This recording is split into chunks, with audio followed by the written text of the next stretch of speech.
Bear in mind, as you thumb through my pages, that I will journey to my grave thanking the good Lord every night for teaching me the love of a faithful woman is to be cherished.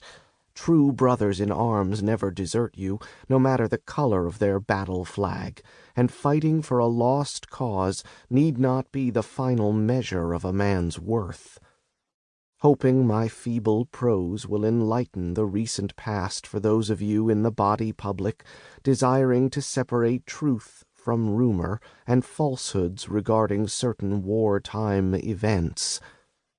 Your faithful servant, Owen Wainwright.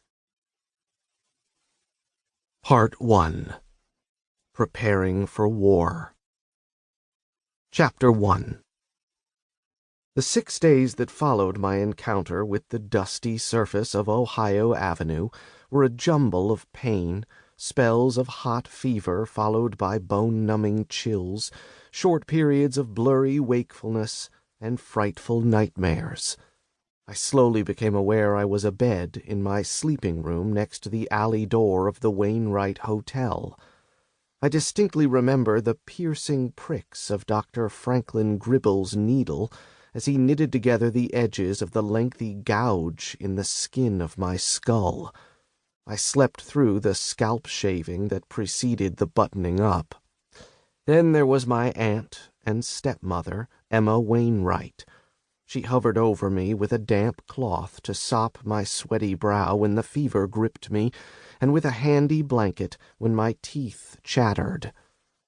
The pain of my stitched scalp, the bullet groove in the bone of my head, and the hurt arising from the hoof-clenched, swollen flesh of my trampled thigh persisted like constant toothaches, forcing me to bite my lip to keep from shouting out whenever I so much as twitched anywhere. Though I had no diagnosis from Dr. Gribble to confirm it, I suspected in my more lucid moments the nightmares besieging my fretful sleep were birthed by the brain-jarring strike of Lance's bullet. Scary dreams of whippings by my father, Lucian Wainwright, roused a tingling feeling in the narrow, ridged scars lining my back ribs. During a feverish spell, I swear I felt Lance's hands round my neck, as I relived his near drowning of me in the watering trough after Shep attacked him defending me. My mother's screams for Lance to stop brought me bolt upright in my blankets.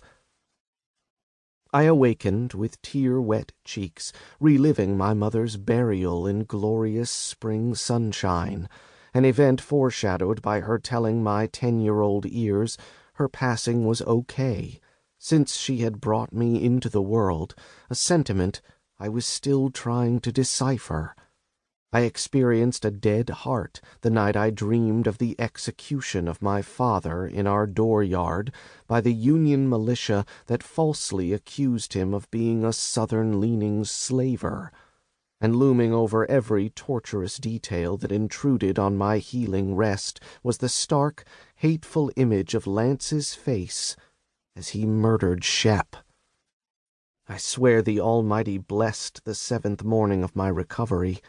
I came awake with a clear mind, with bearable pain, and hungrier than a bear fresh out of hibernation, having survived till then on meager sips of water and meat broth. Aunt Emma, God love her, was primed and ready with a bowl of soft-boiled eggs and crumbled bread, thin slices of fried ham, and coffee poured from a steaming pot. My stomach, never a stranger to anything that could be chewed and swallowed, shared my delight. A pleased Aunt Emma observed, "I can swear to your uncle he needn't fear you'll be laid up till first frost. That man is a worrier, nephew. He thinks the future of his enterprises rests on your shoulders." I ignored Aunt Emma's motherly concern that too much was being asked of me. I took considerable pride in Uncle Percy's belief and trust in me. From my deposit on his doorstep by father's killers a week past my 14th birthday, I strove to make myself worth